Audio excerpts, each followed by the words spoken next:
So hello, everyone. Happy Groundhog Day. Thanks for joining us.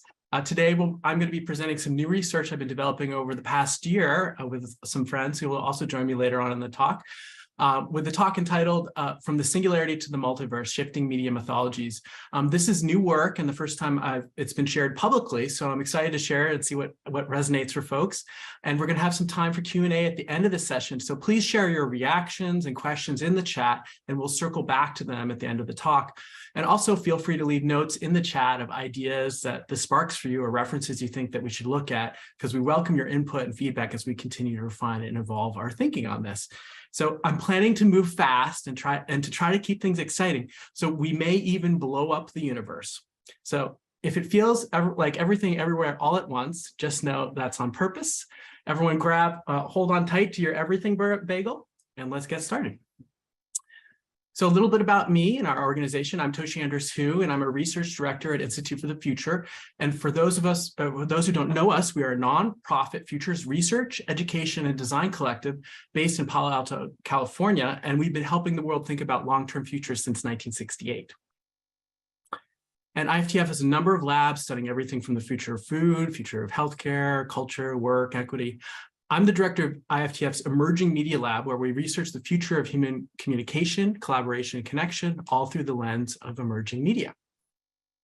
Now, a lot of our work does involve looking at media technology, but since our ultimate goal is to understand how these technologies impact society at large, we also focus on a lot of our time researching emerging media mythologies. And as we develop new tools for observation, sense-making, and storytelling, we also see new mythologies emerge to help us understand and model our world. Storytelling is a tool that humans evolved to make sense of our experiences and observations and to keep us alive. It's a survival mechanism, really. Myths are special types of stories that can help us map and navigate our relationships to ourselves as independent conscious beings and all the complexity and challenges that brings. Each other. Myths help us map and navigate social relationships with other people. And myths help us map our relationships to the world, the environments and ecosystems and broader contexts we inhabit. And lastly, myths also help us manage and map our relationships to mystery, the unknown and the unknowable. And cultures throughout time around the world have developed elaborate mythologies with varying casts of characters and scenarios to explain these complex relationships to generations upon generations of humans trying to figure out how to survive in this weird and wonderful life we're given. Joseph Campbell is well known and loved for his studies of both the diversity and the similarities in mythologies from cultures throughout time and locations around the world. His Hero with 1,000 Faces identified some striking similarities to these survival stories. Perhaps most famously, Campbell mapped out what's known as the hero's journey, which is a common sequence of events and challenges that have been retold by countless people and languages around the world throughout history. And as an evolutionary phenomena, these stories and characters carry forward through time while also evolving to fit new emerging human contexts, cultures, and challenges. Campbell specifically emphasized the need for mythologies to evolve and change with the times as we face new challenges and gain new tools and perspectives. At the EML, we've been tracking shifts and themes and archetypes in the modern media mythologies of our times. The hero's journey has become the superhero's journey as modern technology has introduced both superpowers and new super problems. Communication and media technologies have radically shifted our ability to coordinate as a global species, introducing new levels of complexity that require new types of mythologies. In this transition, we can observe a shift from the complete story of the daring exploits of the one and only Superman to new archetypes and tales of a collective journey that we're on together. Campbell also talked about the need to update mythologies to incorporate the new technologies, or what he called machines, of the times to address the new power systems that emerge, recognizing that technologies give us both power to observe and shape our world.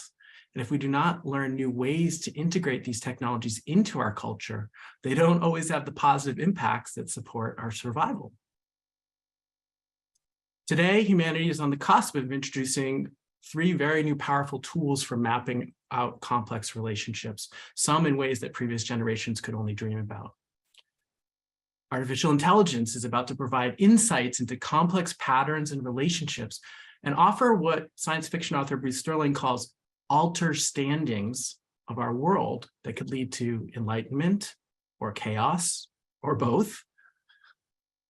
Oops. And virtual reality is about to give us tools to step inside complex, experiential, immersive representations of the models that we have inside our minds and those that we're about to generate with AI. And humanity is about to enter a revived period of clinical experimentation with a range of psychedelic therapies that seek to explore and expand our internal models of self and relationships that may also transform our broader stories about the world itself. All of these emerging transformational technologies bring with them both promise and new perils, and new mythologies are required to help us navigate both the new superpowers and the super problems that they might introduce. At the core of all of our mythologies are human observations. We might call this stories or data, but in the end, they're all observations. As we develop our ability to extend our gaze and observe new things in relationships, we often simultaneously develop new tools to map and encode these observations. For many millennia, these maps were encoded in stories of oral tradition. But over time, humans developed new tools for recording and sharing these stories in more explicit and complex and tangible ways. When our ancestors looked up at the stars and began to notice patterns, stories soon followed. And when those maps of the stars seemed to work out well to navigate the world, we tried using them to map other mysteries like our own human bodies with varying levels of success. Then, as we developed new tools for observation to be able to look inside our own bodies with details invisible to the human eye, new stories emerged to map the complex relationships and systems we discovered. Today, we have the tools that allow us to see inside our own DNA, and our stories continue to evolve with each new discovery. We call this line of storytelling science. But it's really just another type of evolving story that continues to grow with our new abilities to observe. As we have looked for stories to map our world, we created maps that reflected our latest observations. And around 50 years ago, we were able to take the first whole Earth photo from space, which had dramatic and evolving impacts on our story as a species.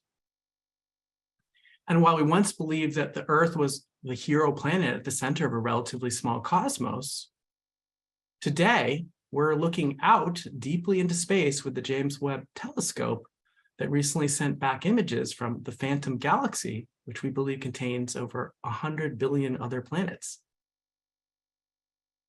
Now, this is a map of the currently observable universe as seen from our solar system, reaching out just over 13 billion light years. It's an impressive map for sure, but it's also important to remember that this is simply a map of what we've been able to observe so far. Our universe is not everything. It's only what we've been able to see and understand so far.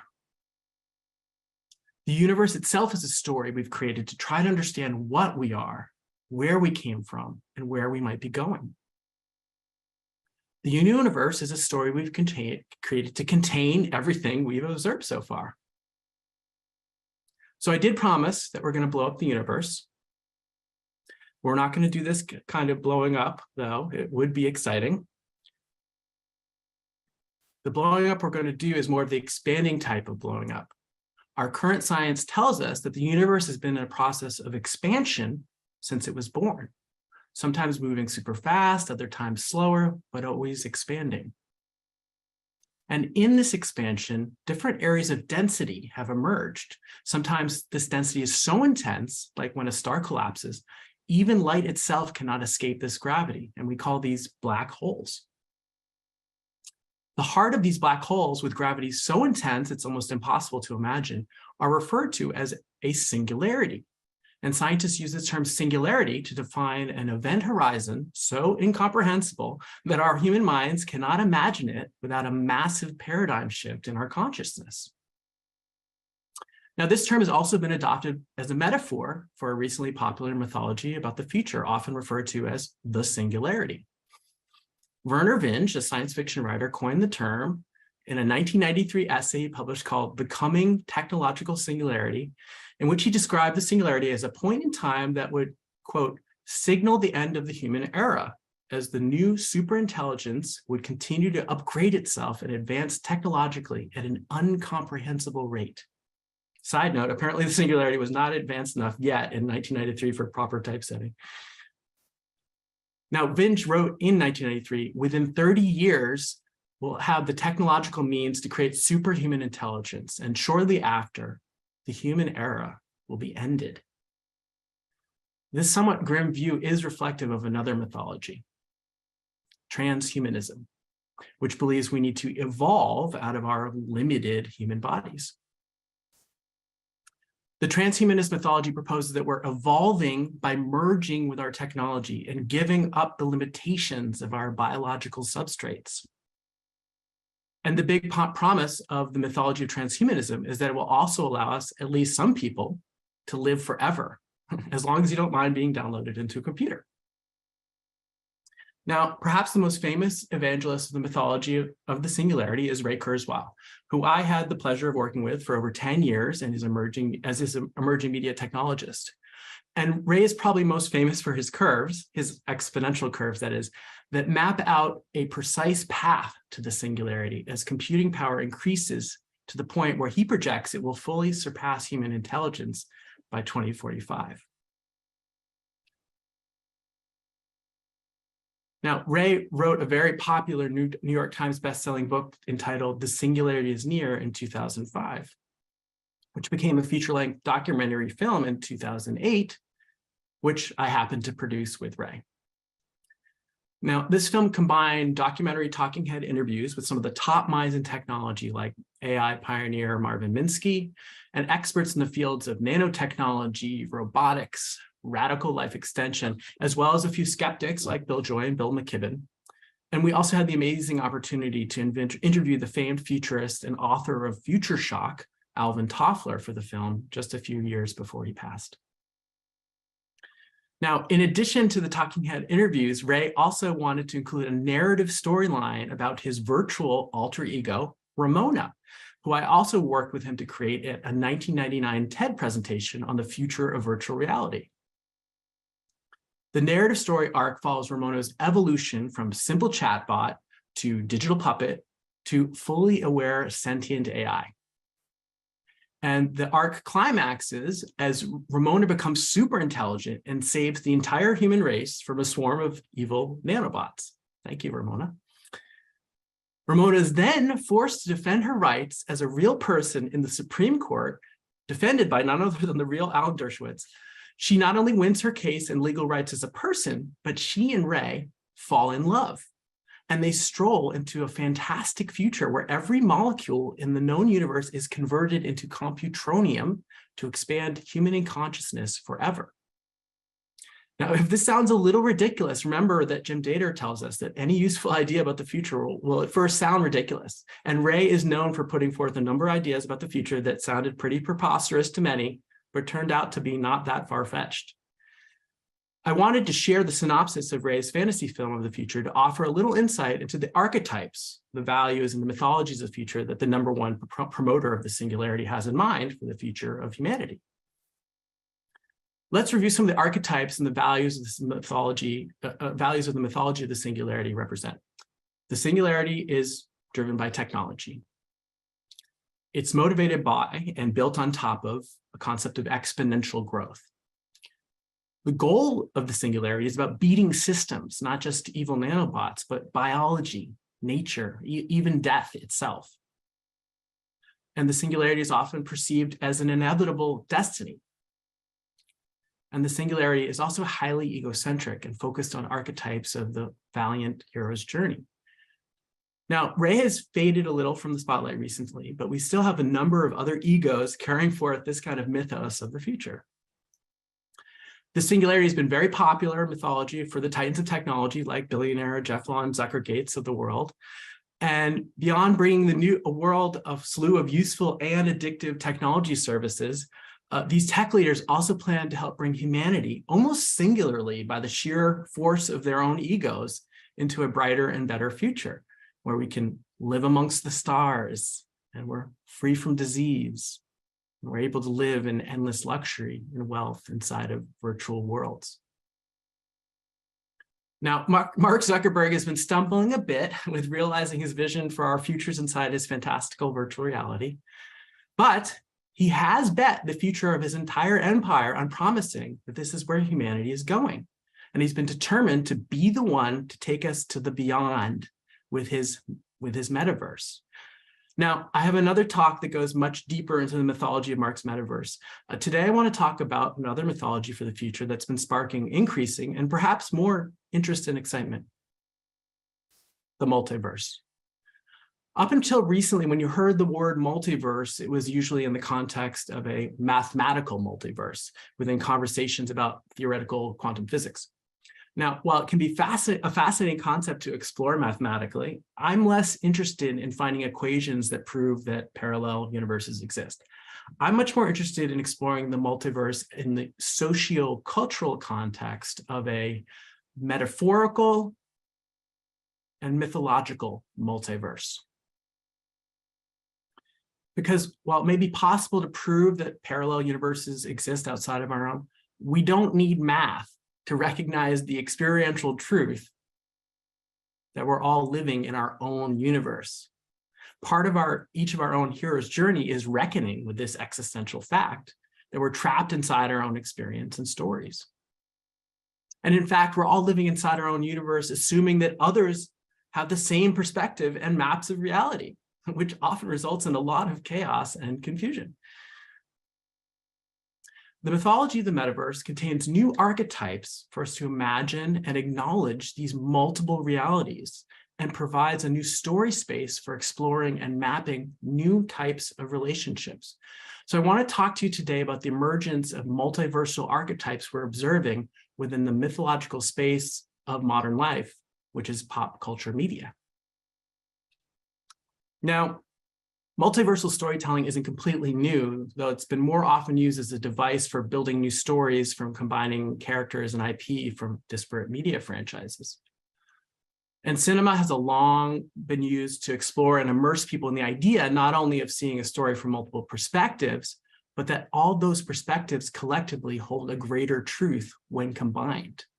Akira Kurosawa's Rashomon is famous for establishing this cinematic film trope of experiencing one story from multiple perspectives.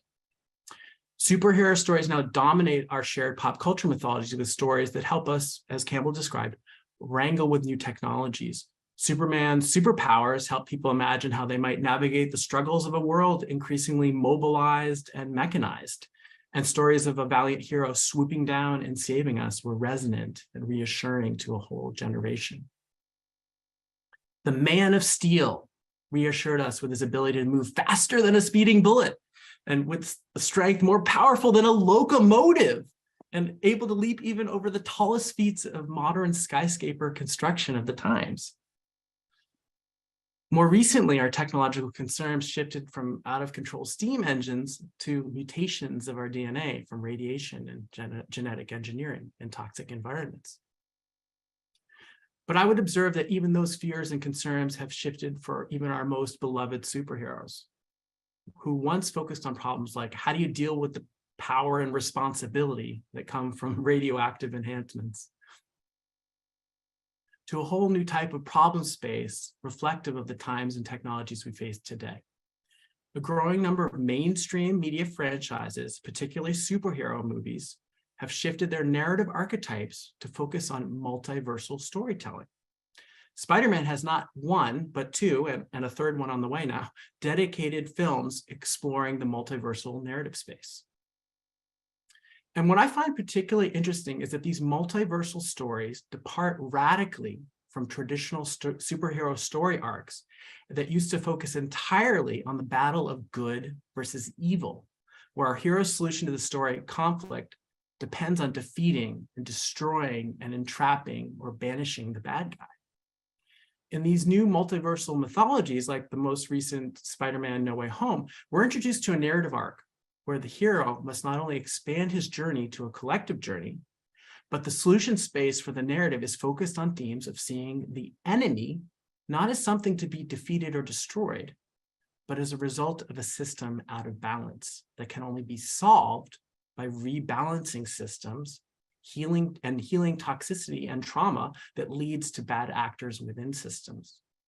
These multiversal mythologies are also emphasize integration as a key ingredient in solving their narrative conflicts. This film even goes as far as to require our hero, Spider-Man, to integrate alternative versions of himself, played by previous Spider-Man actors, to attempt to heal his enemies and save them as well from destruction. Which brings us back to the cycle of the hero's journey that Campbell mapped out for us, that tells us that when we go to slay the dragon, it's always ourselves we encounter. And that the journey home, the integration, is often the hardest part of the journey. So while the mythology of the Singularity focuses on domination of biology and nature, of the universe through our technology, the mythology of the metaverse helps us focus on themes of integration. But this is no cakewalk. As we expand our consciousness through tools like AI and virtual reality and becoming expansion of psychedelic therapies, there's a lot of new territory for us to map. While our ancestors live in times with limited information about the world, we are increasingly overwhelmed by more information than our minds are used to, and more power to imagine multiple possibilities in vivid, immersive detail than ever before. Our enemy is no longer just external forces, but rather the internal forces of our minds, trying to take in the immense power for accessing, simulating, manipulating, and experiencing information. And the madness of the multiverse is a new and very resonant existential threat. We're living in a time where we all have access to and are expected to interact with everything, everywhere, all at once. And this film cemented my belief that the multiversal mythology movement in pop culture media is no accident.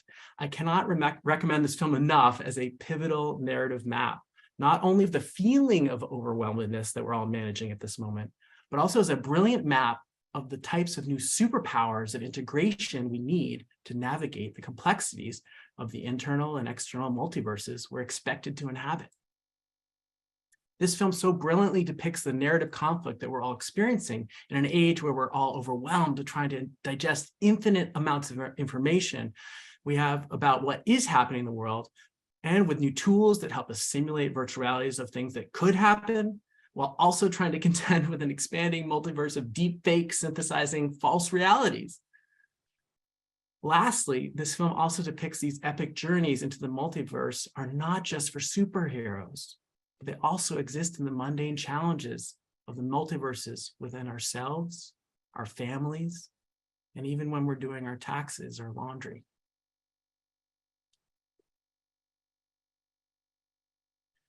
Traditional heroes' journeys provide excellent maps for navigating our own personal journeys. But increasingly, the most important challenges we face require we have new maps and mythologies for navigating the relationships to other people, the world, and the ever-present mystery of the future. A prominent theme of these multiversal mythologies is reframing problems as complex systems that require rebalancing, which maps quite well to the existential threats we face today with climate change, institutional collapse, and political discord. Now, while both the Singularity and the multiverse mythologies are both grappling with a common theme of responding to rapidly accelerating change, in comparing some of the prominent themes of the two mythologies, we can see some areas of contrast. Where the Singularity is technology-driven, the multiverse is human-experienced. The Singularity is built on top of exponential growth, and the multiverse is really focused on expanding possibilities. The Singularity is really looking to beat systems, while the multiverse is trying to balance those systems. The Singularity is often considered inevitable, while the multiverse is ubiquitous. And where the Singularity is egocentric, the multiverse is pluralistic.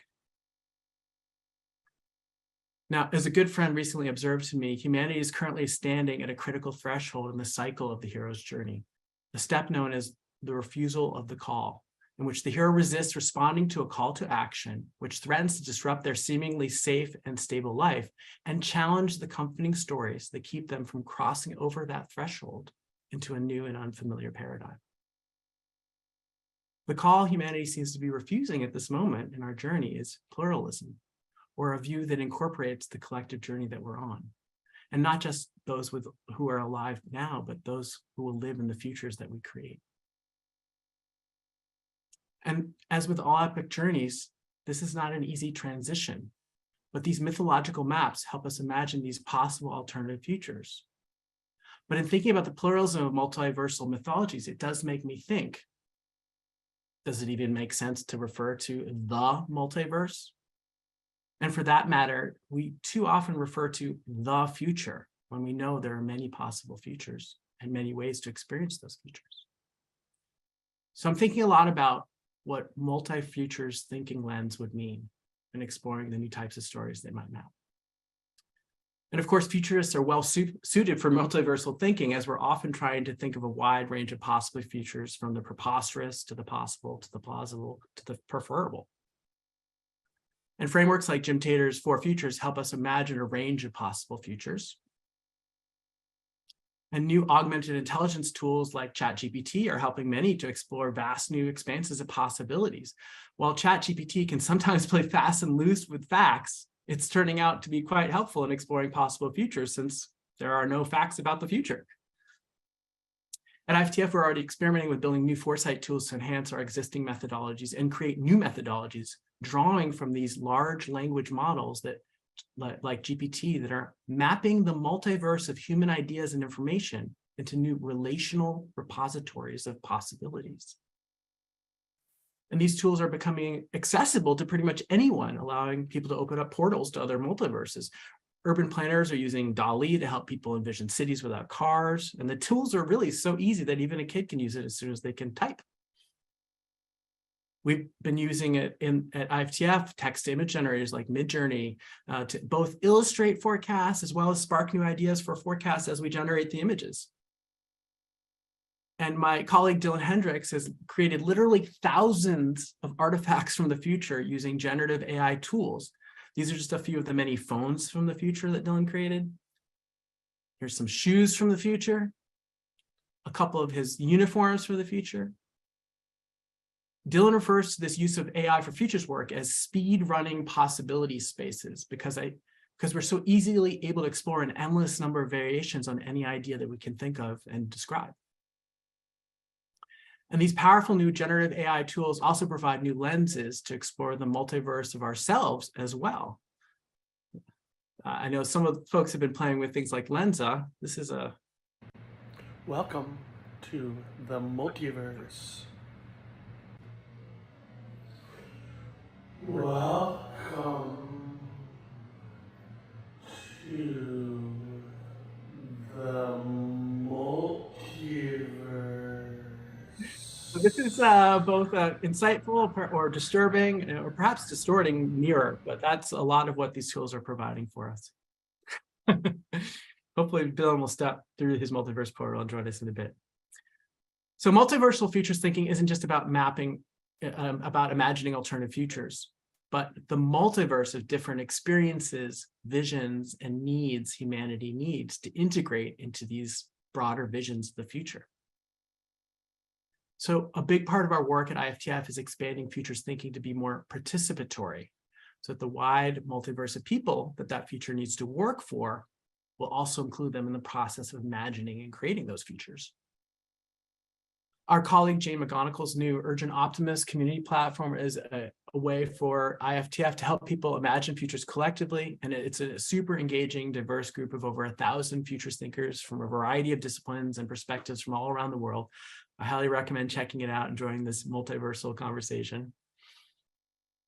And IFTF also continues our mission to expand futures thinking to the world. We recently relaunched our new website, so come check us out at iftf.org. We have a ton of free foresight learning resources, like today's foresight talks, urgent optimists, I remembered. We have a newsletter and meetups. So there's lots of things you can tap into. If your organization is interested in getting more engaged with IFTF, we have our Vantage program. Dylan and I are both co-leads of the Tech and Media Foresight Council, where we're going much deeper dives into both literacies and capabilities, as well as concerns and issues of the multiverse of artificial intelligence. And then for anybody today, if you want just a fast-paced learning online experience, kind of foresight for beginners, next week we're offering via this QR code, if you want to scan this, our kind of introductory foresight for beginners experience called Fast Futures. And that's next Tuesday, February 7th. And it's $99 just for an hour and a half course. So it's a really great way to just kind of get introduced to IFTF's kind of futures tools and perspective. And in concluding my talk, I'd just like to put out special thanks to Dylan Hendricks, my colleague at IFTF, who's really one of my main thought partners, who researches the mythology of the future and the future of mythology, and who has been one of my main thought partners in this work and contributed much of the AI art to this slide. So Dylan's actually here today to help me facilitate some Q&A. So I'm going to stop the screen share now, and we'll move into that. Awesome. Hey, Toshi. Hey, everybody. That was a beautiful talk. I know I've seen elements of it before, but I think now a few years into this hybrid reality, I'm starting to be able to feel the room a little bit. Even I don't know if that's just in my own imagination, but I feel like a lot of what you're saying is resonating for this audience, and I think you've done a beautiful job of shepherding. In particular, I want to really appreciate how much you're shepherding the kind of intellectual history of the singularity and of these mythologies, and giving them their due diligence. And as you're voicing this evolution, I think that's embodying also sort of your appreciation for the multiverses of them, and resisting that kind of binary thinking of trying to eliminate all the multiverses that aren't the one that you're currently kind of most present in, right? So thank you so much for that, Toshi. And I'm Dylan. I'm the guy in the horrifying multiverse video. I'll try to have a stable presence today. I'm up here in Halifax, so I'm using my snowed in virtual room today in my multiverse.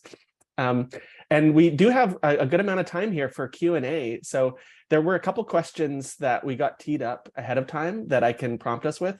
But folks who have more questions, please, we would love to nerd out with you on mythology or AI or anything in between during the session. The first question was an appreciation for old maps. So this is, I'm going to tee us up because I think you'll appreciate this question. This was somebody saying, several of my family members love paper maps. They pore over them solo or with one or two others. This leads to storytelling and question posing. Toshi, do you see this as an old tech example of the subject of your presentation today? I think I know the answer, but. Yeah, of course. I mean, the old maps are just as interesting and valid. I mean, sometimes they're inaccurate. But we've been making maps forever, and maps is a term we use a lot at IFTF. If you're familiar with our kind of research deliverables, we're often mapping the future, which is often these kind of beautiful and provocative posters that are a map of, let's say, like the future of education or the future of health or various subjects. And really what they are is, they're not trying to encapsulate everything. They're really kind of a reflection and a discussion point and a kind of reaction point for folks. I tend to use the term map, story, and model interchangeably, depending on the context and the audience. But I really do actually think that they're all kind of the same thing. They're the ways we make connections and kind of map our meaning to things. And, I think it's useful to kind of use those interchangeably also to recognize, like, when we're talking about these large language models, like, they're imperfect, right? And there's a statement, there's an adage like, all models are flawed, or you could say all maps are flawed, some are useful. Right. And also some become more useful over time and less useful over time. Amazing story. If you follow Johnny Harris on YouTube, he did a crazy story about how like California was for like over 100 years was like considered an island on maps across the for everybody around the world, just because one person basically kind of like campaigned to make that happen. That lasts for 200 years. So maps, again, we say like the map is not the territory. Alan Watts would say, you don't try to walk up a street sign or walk down a paper map, but it's, use it for what it's good for, but acknowledge that it is. And I think that's one of the kind of, stories that I think is really valuable about the multiverse. It's not just that we can see alternative stories or alternative perspectives. It's just the very first realization that the world we're already living in is a story. Yeah, absolutely. It's so beautiful. And I think it's so much tied into the work we do at the Institute as well, as you know, and as I'm sure many folks here know, because the future is unknown, it's unmapped. We have not experienced it yet. It has not happened yet, has not been written. It is only full of possibility and of potential, right? And so I think we don't give enough credit to, like, even though we say the map is not the territory, that mapping things is really a process of navigating ambiguities of things that could be multiple things. And I think this new literacy is building on age-old literacies we've had of mapping ambiguity that have always been fraught, right? There's always been these different battles between sort of like, and for obvious sort of practical and social and institutional reasons as well, like religion and science, right? Where religion is trying to connect dots of things we can't prove and can't see about the meaning of our lives, and science is trying to really firmly like work out the ambiguities and resolve them. Both those functions are important, but most of the time, and it's very acute right now in this world that's emerging so rapidly in front of us, where our old maps are like dating themselves much faster than they used to, that having that process of effectively navigating ambiguity, of thinking about something that might be true without immediately jumping to a conclusion of whether it's good or bad, that kind of very like that original superhero mindset that you were describing, right? Where we want to identify the good guys and the bad guys right away, right? And then we want to battle them and we want someone to win. But this idea of holding things as possible, speed running that possibility space with these new tools. And I do think that's, that's where we see, and I'll speak for myself too, like that really the power of these new generative AIs is not that they're generating anything that's automatically true or false. It might be somewhere in between, but they have the possibility within them to generate so many more options than we would normally give ourselves time to consider when we're trying to do something. And so I love that this topic is coming up right now as something that's, I think, it has its kind of like purple elements and this was the mythology language, the sort of, it's like leans into areas that feel less tangible and visceral for us to hold on to. But I think it is so practical as a way of thinking about how we need to modify our own mindsets for this period that we're in as we grapple, especially with technologies like AI that kind of only, I think, makes sense to the degree that you start to lean into this way of thinking.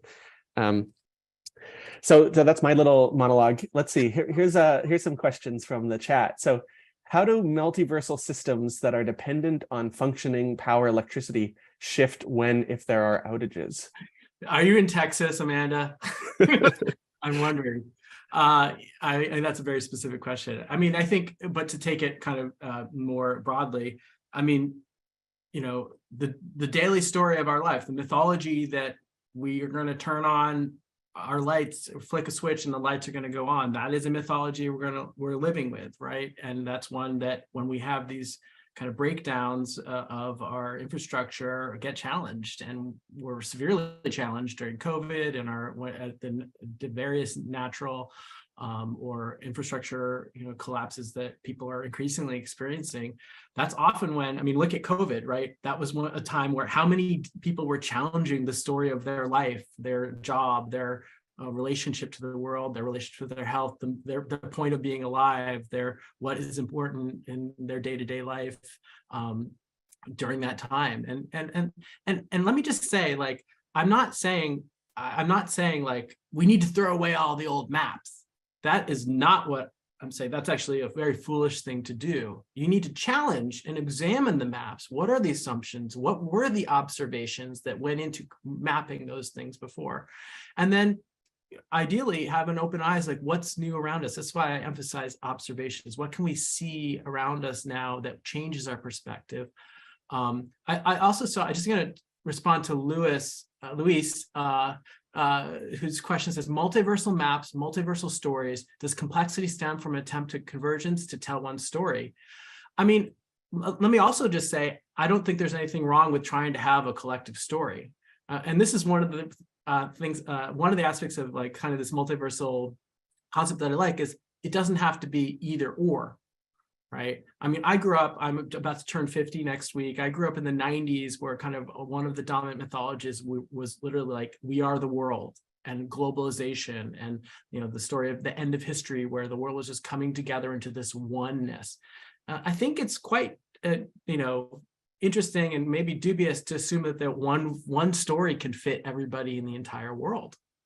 Now, that's not to say that we shouldn't. There's some stories that we actually do need to try to kind of figure out, how do we tell a story like, how are we going to survive on a planet whose climate is shifting and then having dramatic kind of system shifts because of that. So we need to kind of move between complexity and simplicity. I mean, that's another brilliant thing about storytellers. Think about a storyteller. A storyteller doesn't tell you everything. A good storyteller not only reduces the information, but emphasizes things and orders them and creates relationships to the data points that they're putting in. So one of the things that Dylan and I talk a lot about, and when we think about the future of things like artificial intelligence or virtual reality and kind of simulation tools, is the ability to kind of navigate through various levels of complex mappings, data visualizations, simulations of systems is a new human capacity that's expanding like dramatically now. I mean, and so the ability to move in and out of complexity and simplicity and take constantly like be checking your multiple perspectives and including outside of multiple perspectives, I think is part of what I would say the philosophy. I don't know, any thoughts on that, Dylan? Yeah, well, I do, and there's a lot of questions coming in now too. So there's one that's catching my attention here. A couple I kind of want to think about they're all related to this idea. So there's sort of one, I see these questions as having a lot of related themes. One asking, how can multiversal futures help people having trouble adapting to pluralism?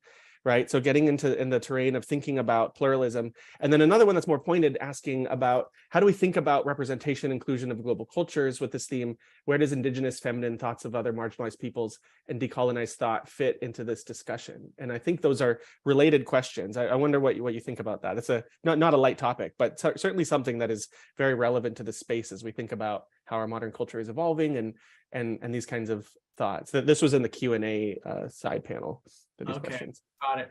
Yeah. Oh, I see. Okay. So I mean, one of the interesting kind of things about even just going back and looking at some of Joseph Campbell, who's kind of seen as kind of the father of modern mythological theory and practice, like, he talks about how we need to update and kind of re-examine and reevaluate. His mythology itself needs to be updated, right? The mythology of like an old white guy summarizing the entire world's culture into his monomyth, that's maybe a mythology that needs to be re-examined as well. And so I think, increasingly we're trying to understand, how do we understand, not just other cultures, but different types of identities, different kinds of perspectives. And a lot of this, again, I'm not talking about like there is the multiverse and we all got to move into that. This is a frame of mind. This is a interesting thought experiment of saying like, what would be the multiversal view? Instead of trying to understand reality as a point in space that is fixed, what if I understood it as kind of overlapping realities? That's another difference, I think, that we've seen in the shift of specifically multiversal narratives in film is for many years, we've seen a lot of these like, hey, it's Groundhog Day, right? That's kind of a multiversal story, that movie with Bill Murray, but there's a really different mechanism and structure to it. In that one, they're separate. He's trapped in these different versions and he's trapped in between and he gets pushed into the next one. Or we see a lot of these stories where there's different parallel universes and there's a moment in the portal and you have to jump through. What I'm seeing, again, and I can't emphasize this enough, is this theme of integration. Mm-hmm. What if these multiple universes were overlapping? And I think that not only is an interesting thought experiment, but is actually kind of maybe a better model of reality, both in terms of like the different ways we can see things, as well as like the different experiences that different cultures are having. When we talk about the future education, it doesn't help just to talk about the future of education in Palo Alto, California, or United States. Like, the future of education is a multiverse of different experiences, different communities, different types of cultures with different sets of values and considerations. And I mean, it's always difficult because there is a need to try to like make some like general statements about things, and that is useful. And those are kind of like the imperfect maps. But how can we always kind of include in our practice, and that can be not just how we talk about things or how do we create process, but like even who do we bring into the conversation? Who's in the room having this? Or, how do we reach out and have a virtual conversation? Or how do we go to people and be in their communities to have these conversations? So, I mean, again, this is a kind of guiding concept, not like a destination of any sort. Yeah, that's a great answer. And it makes me think about, changes in the way we experience media and the way it's produced and distributed really go alongside this, right? Where we've had this kind of cultural idea of kind of a mainstream culture, right? This like monocultural delivery mechanism that's very similar to the sort of monomythical sort of hero's journey. Like, here's the one thing defined by a white guy in the West. And over the last 10 years, obviously, everybody's experienced this like huge fragmentation of our media ecosystems through YouTube and then through the streaming platforms and now through AI, where increasingly we have a billion different channels that people can tune into for the specific kinds of needs they have, the desires, the preferences, the background, the language. And so there's this kind of moving from one to like very many that are all kind of siloed in some ways from each other. The idea of a mainstream culture is much more contentious and hard to define now than I think it used to be. But I like this idea of multiversal thinking as how do we then create those bridges back, right? That like Spider-Man No Way Home moment.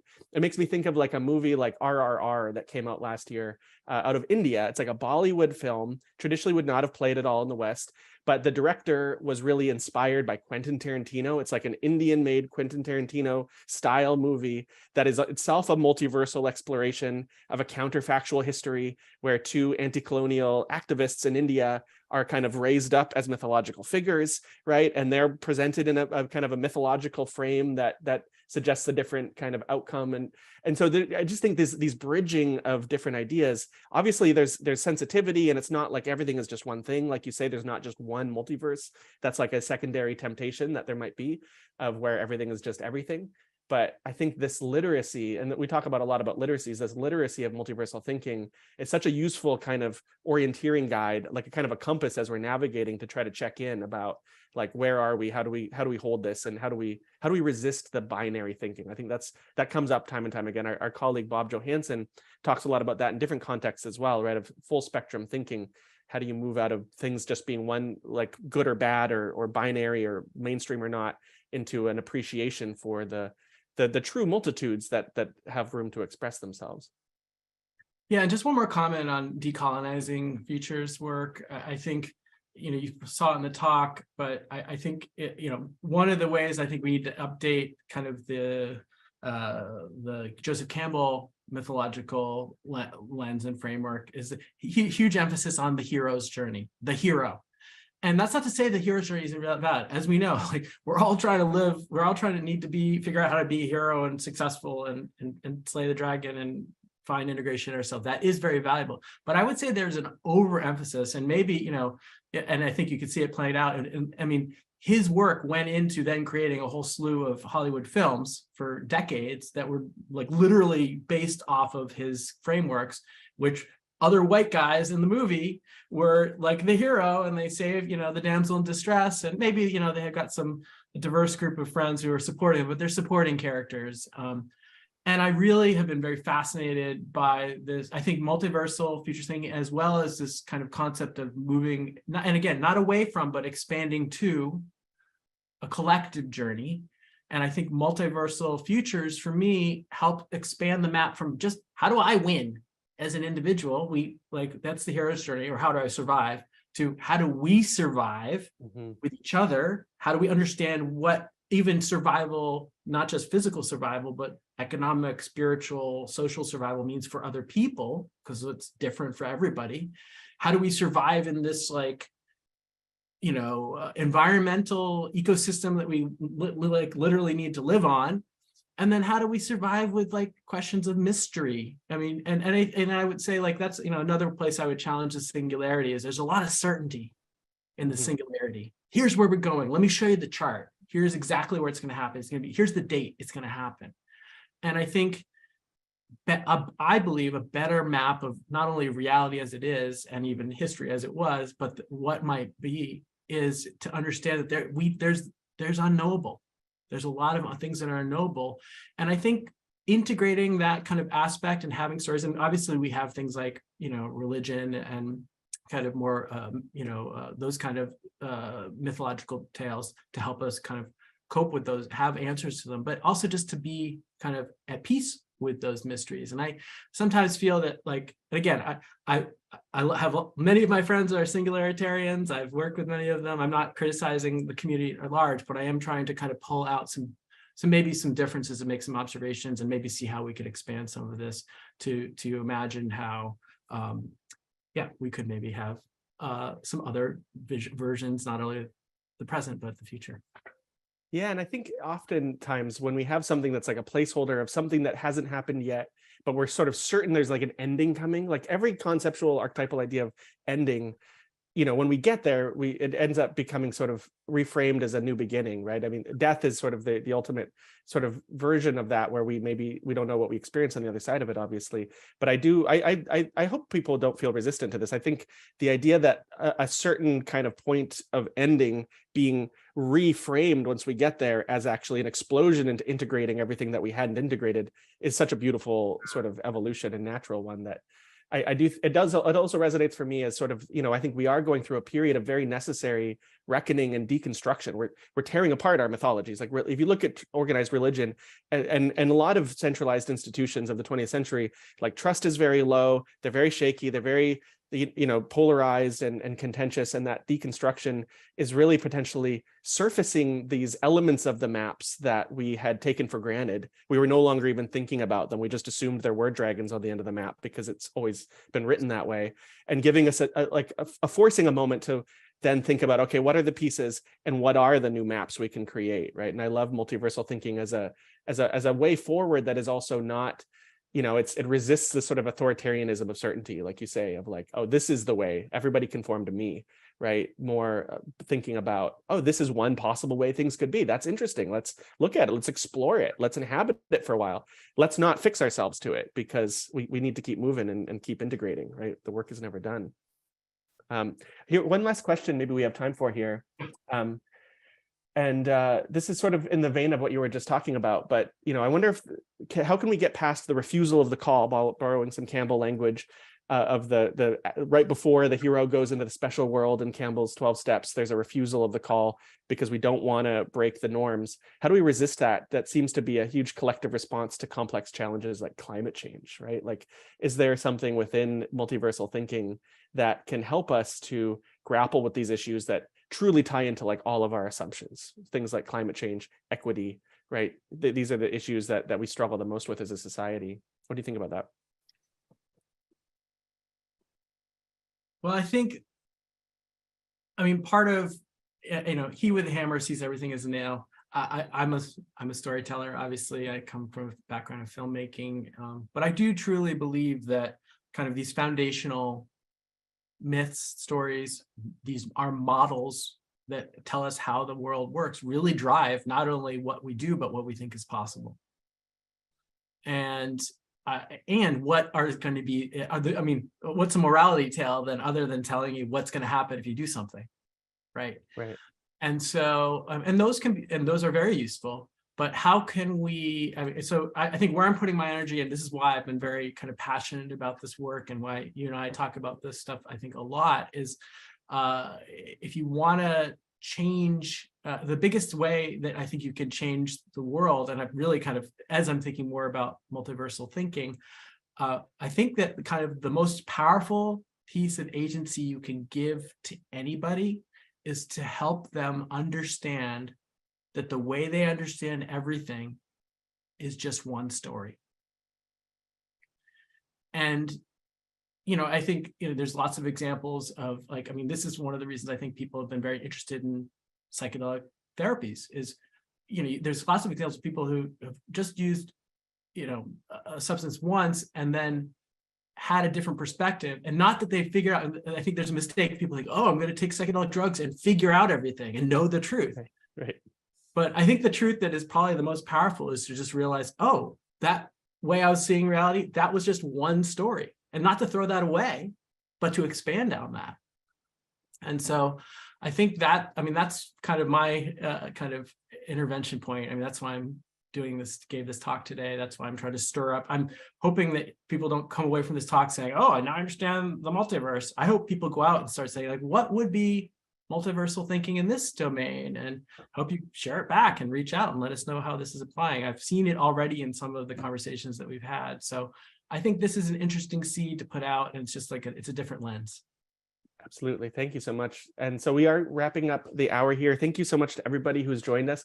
I do want to put in a quick plug. If you enjoyed this, we are launching the first episode of our new style of our 10-year forecast. A 10-year forecast is something that the Institute has been putting on for many decades, and we are kind of reinventing it for this hybrid era. And so we're going to be launching a series of episodes this year. The first one is going to be on March 1st. We're going to be talking about it in our upcoming newsletter, which will come out next week. And it's going to be focusing on reimagining the enterprise. So talking about multiverse is really thinking about, is the way that we do business today, fundamentally, the things that are taught in business school, is that the only way that we can approach the way that we work and the way that our economy works? And we really want to explore those multiverses and look at what are the new pathways for making that more equitable and serving society's needs to create better futures. So we hope that you will join us for that. That is not going to have as much multiversal language, but more focused on those possible futures and the experts on the ground who are looking at those. And otherwise, thank you again so much, Toshi. This has been a privilege to be up Thanks, here with Dylan. you. Thank you, everyone, for joining and participating in the conversation. I hope we get a chance to talk about this more. Thanks, everybody.